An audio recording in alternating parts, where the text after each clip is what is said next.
Peace everybody, back with another video. This is Corey Feldman to expose names of Hollywood players who allegedly molested him as a teen in New York. And as you can see here in the screenshot is Corey Feldman, and I forgot who he is, but he's on Fox News. Corey Feldman is set to release a new documentary on Monday that will expose the names of Hollywood players who allegedly molested him as a teen. Alright, so Corey Feldman is set to release his documentary on Monday, which is tomorrow, March 9th, 2020. And it will expose the names of Hollywood players who allegedly molested him as a teen. My Truth, the rape of two Coreys, will also name the man who allegedly raped his late friend and former co-star Corey Haim, who died of pneumonia in 2010. So the name of the documentary is called My Truth, the rape of two Coreys. It will also name the man who allegedly raped his late friend, his only best friend, Corey Haim, who died of pneumonia in 2010.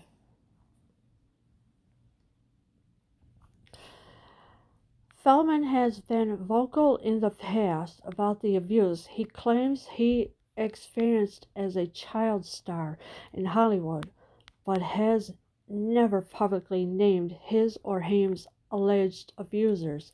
He spoke to Waters World host Jesse Waters on Saturday and detailed how he's tried to get the full truth out of for decades, but had been hindered each time. So Corey Feldman has been vocal in the past about the abuse he claims he experienced as a child star.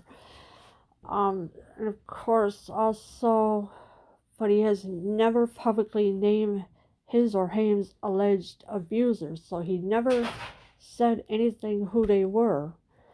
He spoke to Waters World host Jesse Waters on Saturday, detailed how he's tried to get the full truth out for decades. So Corey Feldman has been trying to get this truth out for decades, and nobody would listen to him, but had been hindered each time. So he's been hindered of it each time.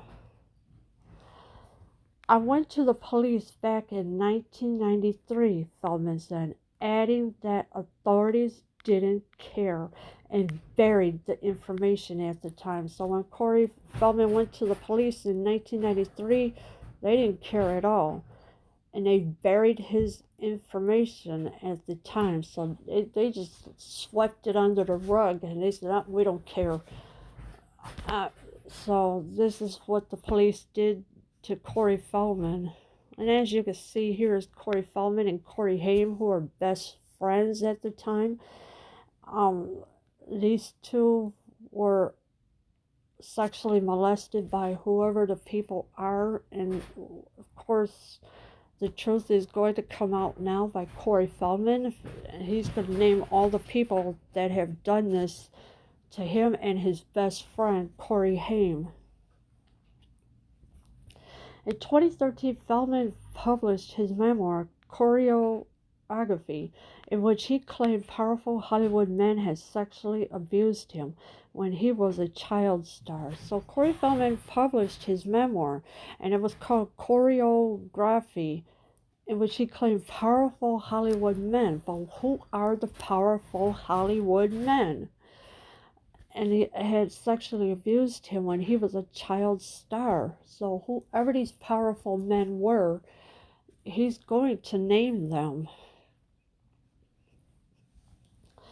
When I went to print, even though I wrote down everything as it happened, and with the names included in the book, the publishers, attorneys, and insurance people didn't like the fact we were being so honest and asked us to change the names, Feldman told Waters.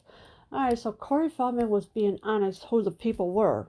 He wrote them down, all the names that were in the book that he had written down. The publishers, the attorneys, and insurance people didn't like the fact that Corey Feldman was being so honest, and they wanted him to change the names. And this is what Feldman told Waters.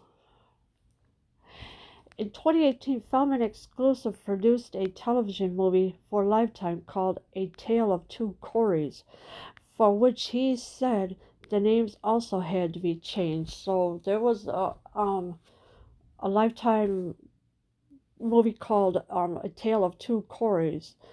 He also said, for which he said the names also had to be changed. So they made him change the names of the people in the movie. Feldman has claimed two men had molested him in his teens, telling Waters one man had worked for his father at a talent management agency for child stars. So Corey Feldman did claim two men had molested him in his teens. So he was a teenager at the time.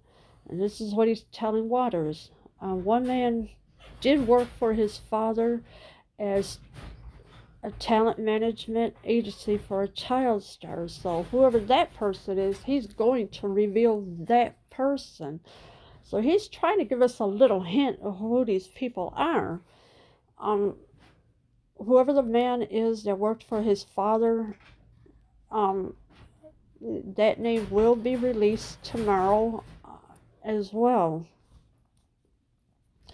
This man came into my life and started feeding me drugs, feeding me alcohol.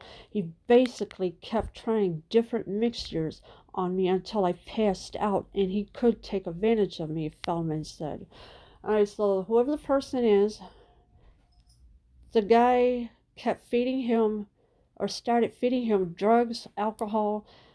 He basically kept trying different mixtures on Corey Feldman until he passed out, and he could take advantage of him. This is what Feldman has said.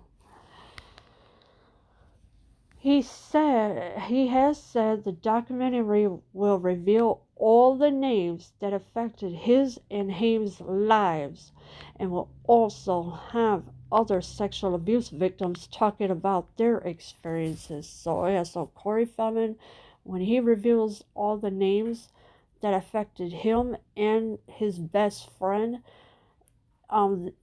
he is hoping that other sexual abuse victims will talk about their experiences as well. I mean, there are a lot of people that will advocate for rape victims, and Corey Feldman has been vocal about it. He's been doing everything he can to get the names out, this and that, and of course they want him to keep silent, and he did for a while. But now that the truth is coming out, this is going to help other victims as well.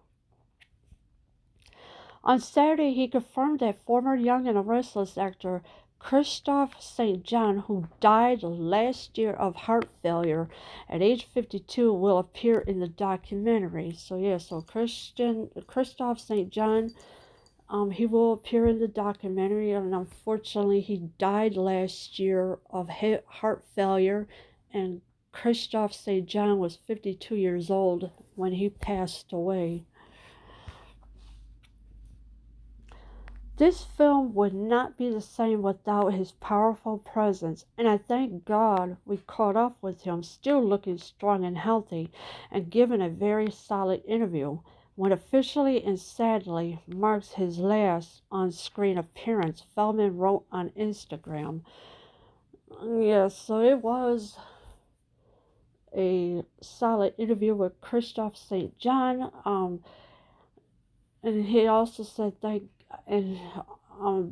this film would not be the same without his powerful presence, and I thank God we caught up with him still looking strong and healthy. This is when Christophe St. John was alive before he passed away. And of course, Corey Feldman also says, officially and sadly marks his last on-screen appearance, Feldman wrote on Instagram. So, yeah, it is so sad that Christophe St. John had passed away last year. My Truth, The Rape of Two Corys will be available to stream Monday, March 9th, 2020, which is tomorrow, on mytruthdoc.com for $20.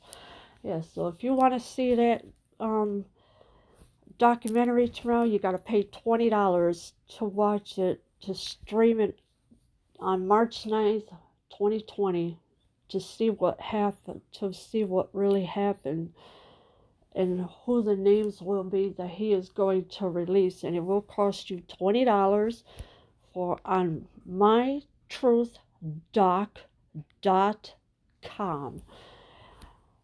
I don't know any other place that would do a free screening of it, but I'm going to try to look for it and see if I can watch it.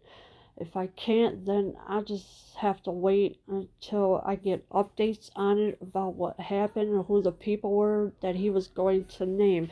It's a one-time streaming only, so after March 9th, 2020, it will no longer be streaming anywhere else. So better, I suggest you take advantage of this now. If you got $20 to pay, that's fine, but you gotta have a ticket to watch it online. Leave your comments below. I am out.